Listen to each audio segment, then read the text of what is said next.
Hey, Tom and team, thank you again for having me come out to your studio to get a tour, to see all the tech and the things you have going on. It was really great to meet you and the team and really kind of get a deeper vision and view of what's happening in the studio. I went ahead and put together a tech stack audit document that you'll find in the email that I sent. This is a document that centralizes the feedback and has everything in one spot, and hopefully creates a clear picture of what you're doing with the live stream. Let's go ahead and talk through this document and I'll give you my feedback along the way. So kicking this off, we have mission, the why, and KPIs. I went ahead and wrote a sample for each one of these, but obviously this has to come from you and your team. So knowing your mission, your why, and your KPIs will help drive the performance of our audit and really let us know what we're aiming at. We want to make sure our solutions are tailored around your needs. So I've made my best guess of what those KPIs are going to be, the mission and the why. I'm already a fan of the Tom Bilyeu show, but for future audits, having this information will help us shape the feedback that we give. So stated simply, Tom's mission is to impact people and share the growth mindset. Why is this important? Is he ultimately wants to change and better the world.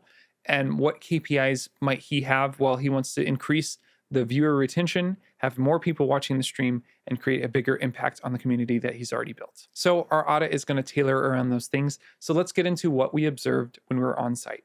So the first is the daily agenda or plan. From what we saw and heard, this started at 5:30 a.m. with a general crew call, followed by a 5-minute countdown starting at 5:55 a.m. The show kicked off at 6 a.m. and had a series of topics. Now, each one of these topics wasn't exactly 30 minutes long. It just depends on the topic and where the conversation goes. The stream would stop roughly at about 3 hours, where the team switched over to a tight 60-minute format that they recorded for a video separate than the live stream. That's kind of what the day looked like. They were done by about 10, 11 a.m., something like that. As far as their team and talent went, they would typically have 3 people on camera. That would be Tom, Drew, and Eunice. Sometimes we would see Lisa Bilyeu as well, and Eric is on the back end holding down all the technical things. I put some prep work and notes of what I think each person is focused on and doing, and generally speaking, I think your responsibilities are divvied up pretty well. We also observed 9 different composites or different angles that you would show of your live stream: a wide shot, a close-up and medium shot of Drew, a close-up and medium shot of Tom, a medium shot of Eunice, screen shares, a countdown, and a super source. Now, generally speaking, having all these angles really helps complement the image. There's not too many pointers that I'm going to give here other than getting the cameras up to eye level. Now, why do we want to do that? Well, ultimately, when your camera's at eye level, it means your audience and your communicators are at the same level and they can connect a little bit better. If the camera's too high and pointing down, it makes the host look inferior and it makes the audience superior. The opposite's true. If the camera is too low and the subject's too high, it makes them look superior and makes the audience feel inferior. So we want to try to balance this out and keep the cameras at eye level. So we're not going to go through each one of the technical things that we observed across the department. You can see the screenshot here from the audit. This is what we observed for their current tech stack and equipment set. And then just below that, we have our feedback, which we are going to talk through now. So the first bit of feedback is for the crew members and hosts of the show. Starting with Tom, you're doing an amazing job overall. I love the show. And honestly, I watch it regularly. It's really great. There's been a few times where somebody has left a comment that's been a little bothersome and it kind of drains you a little bit. And so what I would suggest is creating a morale meter. This internal compass will allow you to get a better beat on when you're feeling down. So if your morale meter is going down because of these negative comments, what we can do is poll the audience to see if it's a small local minority that's making the noise or if this is a bigger issue that more people see than just a single person. So Eunice, team up with Tom here and try to figure out a good balance of when to poll your audience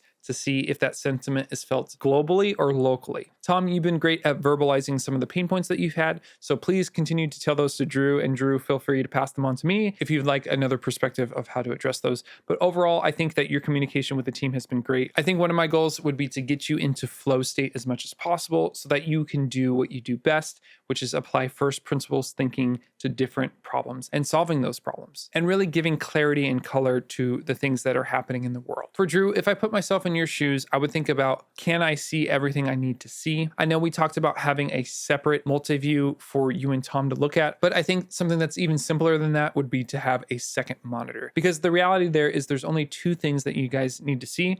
One is the program, and second is your screen share. Currently, you're using your laptop to screen share just that monitor.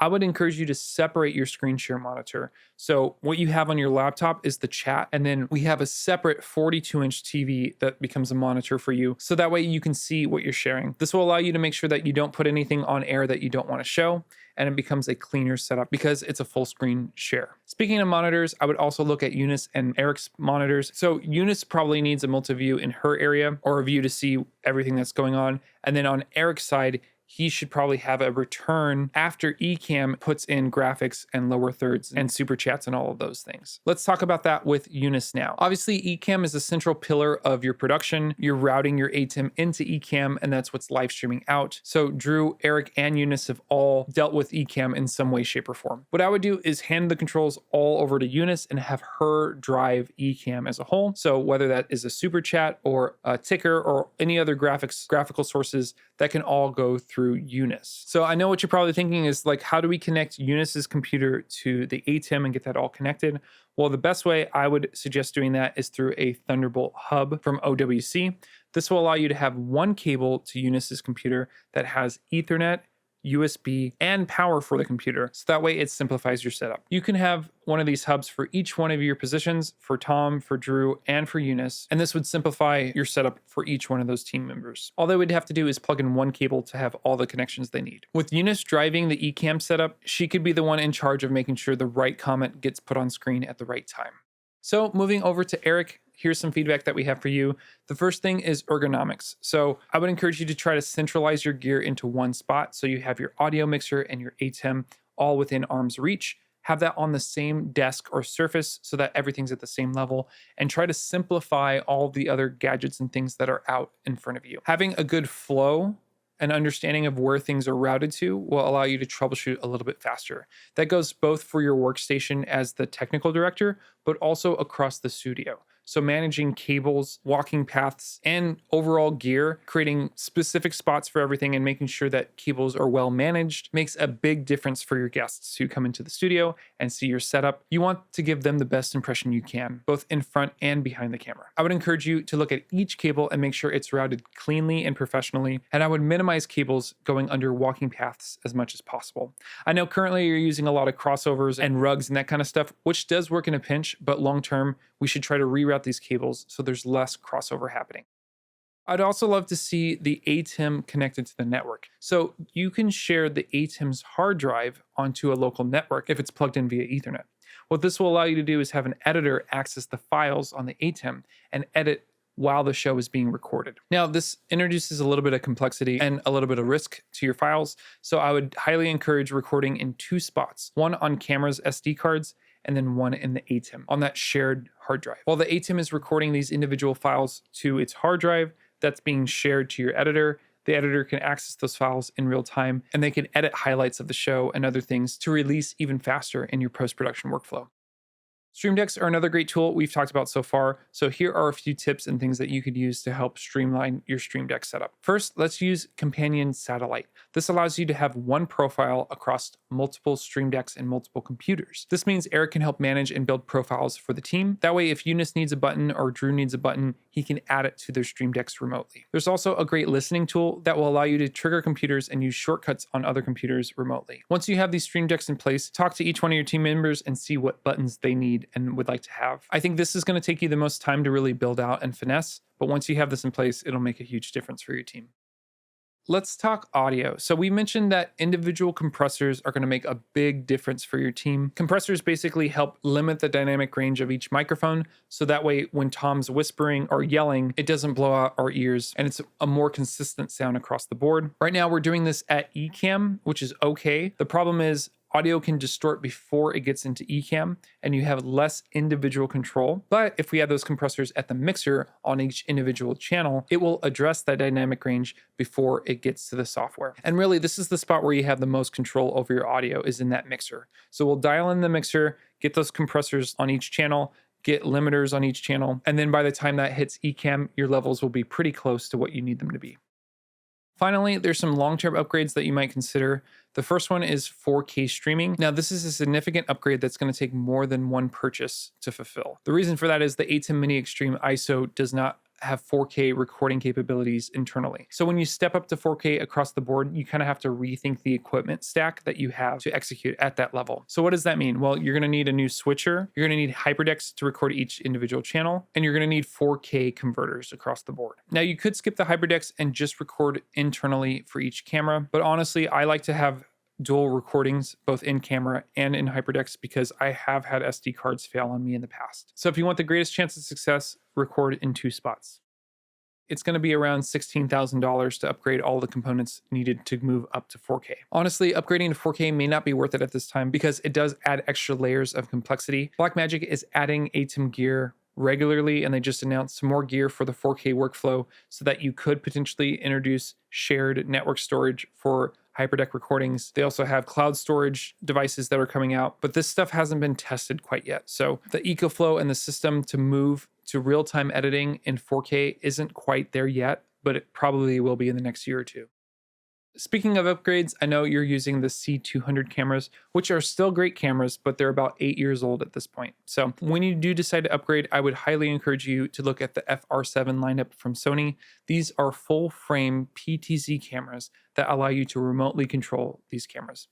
There's also a new firmware update that's going to drop in June, and that firmware allows you to have AI auto tracking. So when your talent adjusts in their chair, the camera will follow along with them. I would also suggest bumping up to prime lenses because you're in a fixed studio location, and prime lenses add a lot to the cinematic look of your setup. For your close-ups, I suggest a 135mm 1.8, an 85mm 1.4 for your medium shots, and honestly, you could probably just match it at a 1.8 there too. And then your wide shot could be a 35mm. Of course, if you wanted to keep the 70-200 lenses that you currently have, you could buy Metabones adapters, but because of the autofocus, I would use the Sony native lenses. And then finally, there is a set design upgrade. Now, I know you've talked about in the past moving up to an LED wall, which would cost somewhere in the neighborhood of $200,000. Even though that would be a wonderful upgrade and it would probably be a beautiful set piece, I have a suggestion that will help meet you in the middle. So instead of moving up to an LED wall where the whole thing gets replaced by LEDs, you might consider adding televisions to your set. So here's how I would go about that.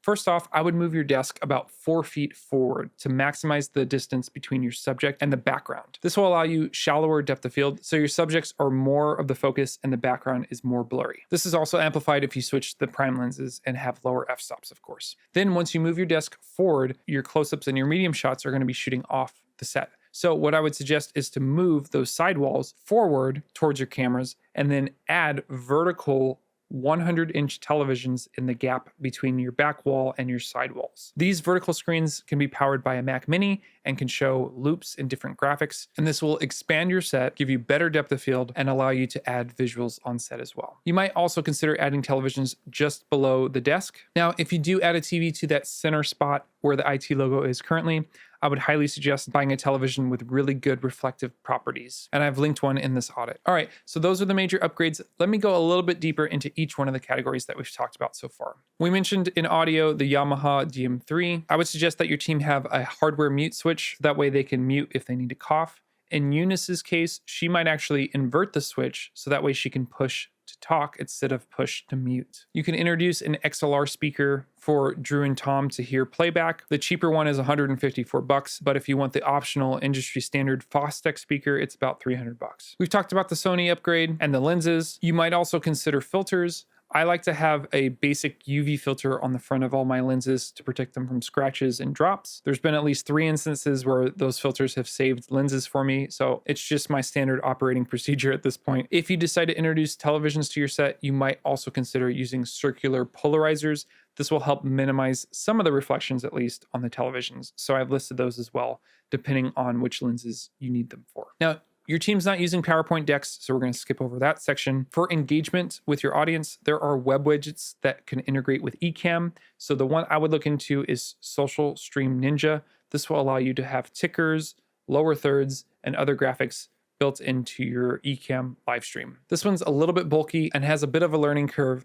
It feels a little bit like OBS, but honestly, once you get it, there's a lot of great things that can come from this. Graphic-wise, we talked about extending the set with those televisions, so I would suggest a Mac Mini and some cables to connect everything together. Lighting overall is really solid, but moving the desk 4 feet forward would allow you to have more light on your subjects and less light on the background, which will also draw people's focus to your subjects more. Makeup and hair, I like to utilize for teams that need to feel their best and to give the team confidence. Honestly, your team's doing a great job with what they have, so I don't have really any suggestions in that department. Network and internet, we mentioned companion satellite and the listening program. You'll probably also need to introduce a few more Ethernet switches so that you can plug in those OWC docks. so everybody can have wired Ethernet connections. For playback or screen share, we talked about the deck links and OWC docks. I also linked some shorter cables and some longer Thunderbolt cables. And then if you do a 4K upgrade, you won't be able to use the 3G deck links, but you'll want to use the Ultra Studio 4K minis to do screen sharing and playback. For power, if you want a battery backup, the EcoFlow 3600 watt Delta Pro is a great option. Props haven't really been relevant for your streaming so far, so no notes there. Recordings, like I mentioned before, should happen in camera whether you're at 1080p or 4K, at least for backup. And if you decide to go to 4K, having HyperDeck Studio 4K Pros will be helpful as well, and I linked those in cables here. For screens, honestly, you can use any sort of television, but I've linked some 43-inch televisions that are relatively inexpensive, along with some SDI to HDMI converters and cables to complement as well. And just like the deck links, moving up to 12G converters will be necessary if you decide to do 4K with these monitors. For safety, a simple solution would be fire extinguishers and first aid kits on set. These are all relatively inexpensive. And as mentioned before, having better ergonomics, flow, and studio organization will help minimize tripping hazards. For set design, we linked televisions and stands. For special calls, we have a template to a run a show that you can use for free, so feel free to make that your own. And we've also talked about the post-production workflow, so that way your team could edit even faster. Now for stream details, we have Ecamm that's outputting directly to each of the 3 platforms, Twitch, YouTube, and X. You might consider outputting your stream to Vimeo and then rebroadcasting or multicasting out to your platforms. This will minimize the bandwidth needed from your studio and push those resources to a cloud infrastructure. Now, we didn't click into the streaming platform and what you have for setup there, whether it's 1080p and your bitrate and all those things. Honestly, so far you've had some pretty strong streams, so I'm not super worried about it. For talent wardrobe, we like to say wear what makes you comfortable and represents your brand well. We have a separate video for what to wear on camera and tips that we have for that, but honestly, your style is your own on the show and we like what you're wearing. Teleprompter hasn't been utilized on this stream so far, but the studio did have a teleprompter in place, but we don't have any specific notes for the teleprompter. For vision mixing or switching, we've mentioned this in the previous video, but Mix Effect Pro will allow you to build super sources and animate those in and out as needed. And then if you decide to go up to 4K, you'll need a different switcher and a different micro switcher panel. So our general upgrades are around $8,000. If you decide to add those televisions and extend the set, it's about $4,500. If you upgrade to 4K, it's around $16,000. And if you do the camera and lens upgrades, it's around $63,000. So hopefully this has been helpful for you. I would estimate this will take your team between 50 and 100 hours to implement all of these changes and upgrades. So if we can assist in any way, please let us know. Thanks for everything you do and keep up the great work. We'll see you in the next stream.